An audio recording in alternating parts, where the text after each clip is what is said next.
Hey guys, welcome back to my YouTube channel.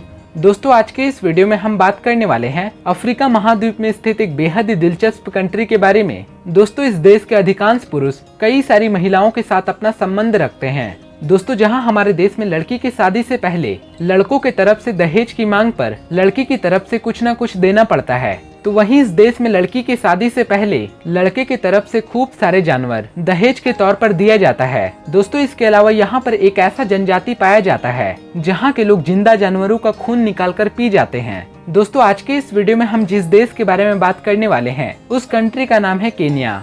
दोस्तों, इस देश का नाम यहाँ पर स्थित माउंटेन केन्या के नाम पर रखा गया है। दोस्तों, वीडियो में आगे बढ़ने से पहले आपसे एक छोटी सी रिक्वेस्ट है, अगर आपको वीडियो पसंद आए तो प्लीज इस वीडियो को एक लाइक जरूर दीजिएगा। दोस्तों, अगर बात करें केन्या देश के पूरे क्षेत्रफल के बारे में तो ये देश 5,80,367 स्क्वायर किलोमीटर के एरिया में फैला हुआ है, जो एरिया के हिसाब से पूरी दुनिया में 48वें नंबर पर आने वाला सबसे बड़ा देश है। दोस्तों, इस देश के पूरे पॉपुलेशन का 28% आबादी शहरों में अपना जीवन बिताता है और वहीं 72% की आबादी गाँव में अपना जीवन बिताता है। दोस्तों, अगर बात करें इस देश की पूरी पॉपुलेशन के बारे में तो यहाँ पर लगभग 5,50,00,000 की जनसंख्या वाली आबादी केन्या देश में रहते हैं। दोस्तों, ब्रिटेन ने इस देश पर 1890 से लेकर 1963 तक अपना शासन चलाया था, लेकिन केन्या के कड़े संघर्षों के बाद 12 दिसंबर साल 1963 में केन्या ने यूके से आजादी हासिल की। दोस्तों, अगर बात करें इस देश के कैपिटल के बारे में तो यहाँ की राजधानी नैरोबी शहर है, जो केन्या का सबसे बड़ा शहर होने का सम्मान भी रखता है।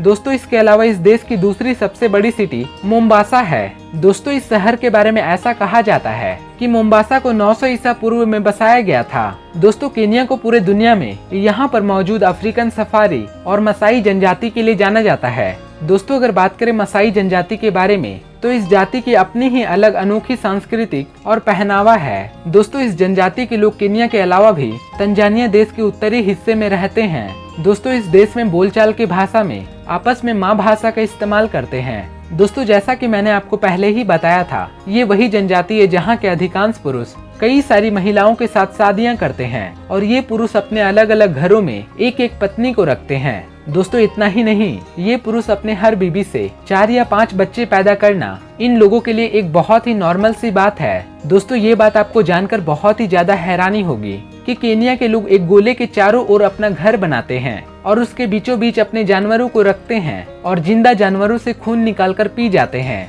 उस खून को दूध में मिलाकर या फिर डायरेक्ट ही। दोस्तों, इन लोगों के द्वारा ऐसा करने के पीछे का कारण ये है कि यहाँ के जनजातियों का ऐसा मानना है कि जानवरों का खून पीने से इन जनजातियों के लोगों को ताकत मिलता है और प्रेगनेंसी वाली महिलाओं के लिए ये खून काफी अच्छा रहता है। दोस्तों, केन्या देश चारों ओर जंगलों से घिरा हुआ है। दोस्तों, इस देश में कई तरह के अलग अलग जानवरों की प्रजातियां पाई जाती है। दोस्तों, अगर बात करें पूरे केन्या में बोले जाने वाली भाषाओं के बारे में तो यहाँ पर 70 तरह के अलग अलग भाषाएं बोली जाती है, लेकिन केन्या की आधिकारिक भाषा 2 भाषाओं को बनाया गया है, जो पहला स्वाहिली और दूसरा इंग्लिश है। दोस्तों, अगर बात करें केन्या में चलने वाली करेंसी के बारे में तो इस देश में पैसे के रूप में केन्यान शिलिंग चलती है, जो एक केन्यान शिलिंग भारत में 0.69 पैसे के बराबर होता है। दोस्तों, केन्या में पाई जाने वाली बंदर राजा महाराजाओं की तरह रहते हैं और इन बंदरों की संख्या भी यहाँ पर काफी अधिक है। दोस्तों, साल 2016 में इन्हीं बंदरों की उधंग मचाने की वजह से यहाँ के कई सारे राज्यों में बिजली ठप पड़ गई थी।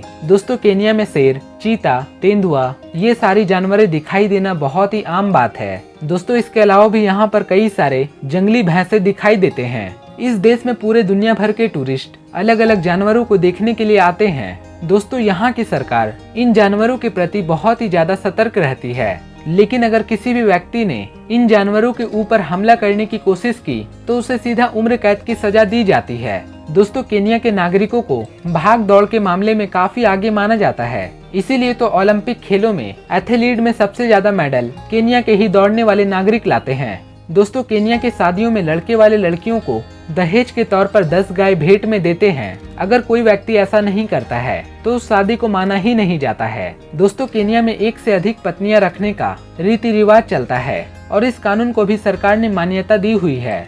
अगर यहाँ के कोई भी पुरुष सक्षम है तो वो 10 गाय या फिर उससे अधिक गाय को देकर जितनी मर्जी शादियां कर सकता है। दोस्तों, केन्या में गुलाब का फूल सबसे ज्यादा पसंद किए जाने वाला फूल है और इस देश में बड़े पैमाने पर गुलाब का फूल उगाकर अलग अलग देशों में एक्सपोर्ट किए जाते हैं और गुलाब की खेती करने के मामलों में केनिया पूरे दुनिया में तीसरे स्थान पर आता है। यही कारण है कि इस देश को कंट्री ऑफ रोज के नाम से भी जाना जाता है। दोस्तों अगर बात करें केनिया में मानने वाले धर्मों के बारे में, तो इस देश के पूरे पॉपुलेशन का 80% आबादी ईसाई धर्म को मानता है और इसके अलावा बाकी के 20% की आबादी में अन्य धर्मों के लोग रहते हैं। दोस्तों इस देश में कॉफी का भी उत्पादन बड़े पैमाने पर किया जाता है और केनिया हर साल लाखों टन कॉफी उत्पाद करके विदेशों में निर्यात करी जाती है। इसीलिए तो इस देश का मुख्य आय का स्रोत यहाँ की कॉफी और टूरिज्म इंडस्ट्री से आती है। दोस्तों अगर आपको जानवरों से बहुत ही ज्यादा लगाव है और आपको अलग अलग प्रजातियों के जानवर देखना बहुत ही ज्यादा पसंद है, तो फिर आप इस देश में जरूर घूमने जा सकते हैं। दोस्तों ये देश यूरोप के बाकी कंट्रियों के मुकाबले एक तो बहुत ही सस्ता है, यहाँ की जनजातियों की अलग अलग संस्कृति लोगों को अपनी ओर आकर्षित करती है। तो दोस्तों ये थी केनिया से जुड़ी कुछ अमेजिंग बातें। दोस्तों अगर आपको केनिया का ये हमारा वीडियो पसंद आया हो तो प्लीज इस वीडियो को एक लाइक जरूर दीजिएगा और अगर आप इस चैनल पे नए हैं तो मेरे चैनल को सब्सक्राइब करें और साथ ही नीचे बेल आइकन को भी जरूर प्रेस कर दें। फिर मिलता है अगले इंटरेस्टिंग वीडियो को लेकर, तब तक के लिए बाय बाय।